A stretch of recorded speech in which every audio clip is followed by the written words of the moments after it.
Halo teman-teman semuanya, Assalamualaikum warahmatullahi wabarakatuh. Om Swastiastu, Shalom, Namo Buddhaya, serta salam sejahtera bagi kita semuanya. Jadi sebelumnya perkenalkan, nama saya Beatrice Santika, saya ada di program studi fisika Fakultas MIPA Universitas Udayana.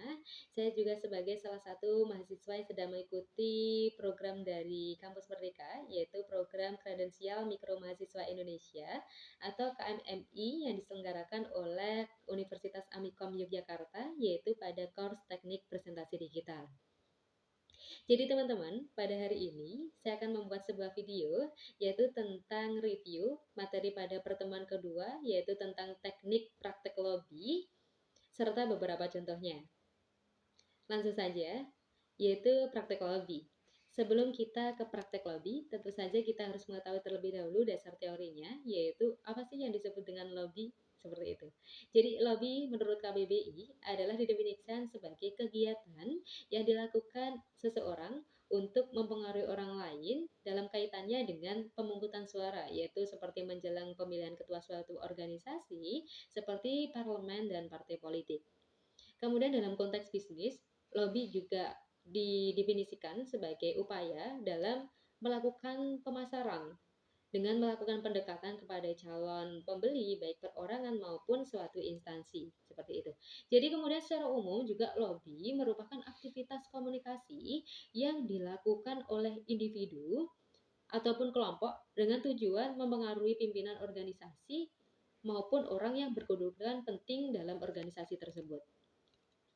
Kemudian ada beberapa teknik dalam perlobian, yaitu teknik yang pertama adalah teknik komunikasi informatif, yaitu dengan memberikan informasi. Kemudian ada teknik komunikasi persuasif, yaitu dengan mempengaruhi. Kemudian ada teknik informasi instruksi, yaitu dengan memberikan instruksi-instruksi. Kemudian ada juga dengan teknik informasi manusiawi. Kemudian strategi lobby. Jadi dalam beberapa bisnis kita perlu mempelajari strategi dalam lobby supaya dalam saat kita melakukan perlobian itu kita berhasil seperti itu. Jadi ada beberapa strategi dalam lobby. Yang pertama, menganalisis kondisi atau keadaan saat itu. Jadi kita harus menganalisis terlebih dahulu nih kondisi serta keadaan sebelum kita melakukan lobby. Kemudian menentukan partner dan kompetitor bisnis. Siapa sih partner yang bakal kita ajak gitu? Partnernya siapa sih yang bakal kita ajak kerjasama dalam bisnis gitu. Jadi siapa yang mau kita lobby kayak gitu. Kemudian mengidentifikasi kelompok kecil yang akan menentukan iklim opini. Jadi kita juga harus mengidentifikasi kelompok-kelompok kecil yang mempengaruhi dalam partner kita yang akan kita ajak bekerja sama. Kemudian membentuk koalisi atau partner bisnis, menetapkan tujuan bisnis, ada menganalisis dan merumuskan penyebab masalah dalam bisnis, ada menganalisis berbagai macam segmen pasar, mungkin segmen pasar saham seperti itu, juga memperhitungkan media termasuk media sosial dan media massa. Media apa yang akan kita gunakan dalam kita melakukan lobby. Kemudian juga ada mengembangkan kasus serta juga ada menjaga fleksibilitas. Kemudian komponen praktek lobby. Jadi ada beberapa komponen dalam praktek lobby, yaitu terdapat komunikator, yaitu orang yang mengomunikasikan atau orang yang melakukan lobby. Kemudian ada pesan-pesan apa sih sebenarnya yang akan kita sampaikan kepada orang yang kita lobby, serta ada komunikan, yaitu siapa yang kita lobby, seperti itu. Kemudian juga ada fungsi lobby. Jadi fungsi lobby itu yang pertama adalah melindungi kepentingan organisasi atau lembaga bisnis dengan membuka komunikasi pada pihak pengambilan keputusan. Kemudian membangun koalisi dengan organisasi-organisasi lain atau bekerja sama dengan organisasi lain. Kemudian juga wujud rasa toleransi antar pelaku komunikasi dan organisasi maupun institusi, kemudian mengumpulkan informasi dan mempersiapkan laporan untuk legislator yang mewakili posisi organisasi dalam isu-isu kunci gitu. Dalam isu-isu apa sih yang akan kita ajak kerjasama gitu. Kemudian ada tujuan lobby juga agar sasaran yang dilobi atau melakukan suatu hal sesuai sip lobby. Jadi dalam kita melakukan lobby, jadi kita harus tahu sasarannya itu apa.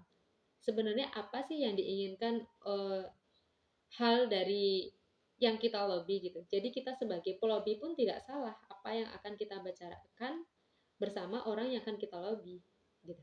Yang kedua, agar sasaran mau terbuka dan melakukan kerjasama dengan pelobi. Jadi kita itu melakukan lobby agar orang yang kita lobby itu terbuka dan mau bekerja sama bersama kita. Kemudian terjadi hubungan yang lebih menyenangkan, seperti ke arah pertemanan, bukan sekadar hubungan bisnis ya.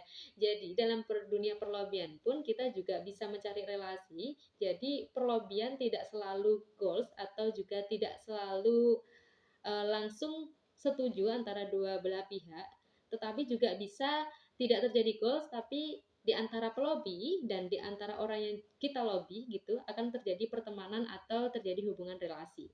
Kemudian juga menciptakan suatu kerjasama yang saling menguntungkan. Jadi di dunia perlobian kita itu harus sama-sama menguntungkan antara pihak yang dilobi dengan pihak yang melobi. Jadi tidak ada pihak yang dirugikan. Kemudian berdiskusi dalam suatu perencanaan solusi dan mampu bekerjasama yang saling menguntungkan. Benar sekali. Jadi antara pelobi dan antara orang yang dilobi harus sama-sama saling menguntungkan. Kemudian ada hal-hal yang perlu diperhatikan dalam lobby, yaitu waktu yang tepat untuk suatu pesan. Jadi dalam perlobian kita itu harus menentukan timing gitu. Jadi di mana sih sebenarnya kita menyempatkan atau kita memberikan pesan sebenarnya apa yang akan kita sampaikan itu. Jadi mungkin kita bisa berbahasa basi terlebih dahulu, tetapi nanti di tengah atau di timing yang tepat kita sampaikan apa sih tujuan kita sebenarnya menemui beliau seperti itu. Kemudian juga ada bahasa yang harus digunakan agar pesan dapat dimengerti. Jadi kita harus menggunakan bahasa mungkin yang tepat, yang tidak bertele-tele agar si orang yang kita lobby ini mengerti gitu, menangkap apa yang kita bicarakan. Kemudian ada juga sikap dan nilai yang harus kita pergunakan atau harusnya kita pertunjukkan agar membangun citra yang baik dari si pelobi. Kemudian juga ada sikap dan nilai, kemudian juga ada jenis kelompok di mana lobby akan dilaksanakan. Jadi kita juga akan menentukan di mana sih kita akan melakukan lobby gitu. Jadi lobby itu beda ya teman-teman dengan negosiasi. Kalau lobby itu kita hanya pra atau kita itu hanya melakukan apa ya istilahnya kita cuma membicarakan apa sih sebenarnya tujuan kita seperti itu. Jadi nanti kalau kita akan deal-dealan itu udah masuk ke negosiasi, tapi itu beda lagi gitu.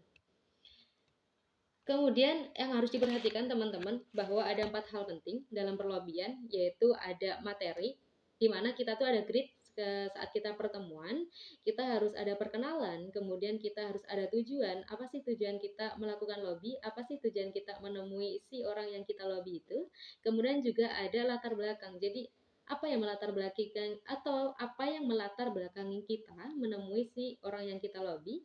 Kemudian juga ada feedback. Jadi keuntungan dari kedua belah pihak apa? Sebenarnya keuntungan apa yang akan dihasilkan dari dunia atau dari praktek lobby tersebut. Kemudian juga ada busana. Jadi saat teman-teman melakukan perlobian harus perhatikan juga busananya.